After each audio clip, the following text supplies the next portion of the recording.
Ninsabu ġimgħa l-bogħod mill-festa tal-Imnarja jew il-festa ta' San Pietru San Pawl, festa assoċjata mal-għana, mal-ikel, ma' dak kollu li huwa Malti. Festa li mis-seklu 16, żmien fejn l-Ordni ta' San Ġwan kienet fl-aqwa tagħha, dettalji u regolamenti dwarha kienu mħabbra mill-bandu.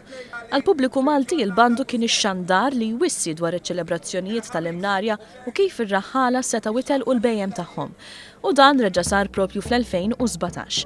Fost oħrajn il-bandu spjega l-avvenimenti li se jsiru lejlet l-Imnarja fil-Busket bħal festa tal-għana u l-esibizzjonijiet ta' ikel tradizzjonali Malti li jsir minn diversi bdiewa u raħħala.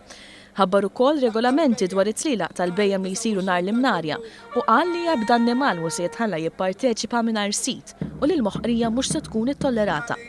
Mad-daqq ta' trumbetti li fissru l-wasra tal-bandu fil-belt, diversi turisti waqfu mix-xiri jew minn pawża ta' filgħodu biex jaraw din ix-xena ħajja donna mill-kotba tieqaf ma' kull kantuniera ta' stradarjali. Ma femux x'intqal, iżda jistgħu jgħidu li għal ftit mumenti sabu ruħhom f'nofs is-seklu 16, f'nofs l-aqwa żmien tal-kavallieri.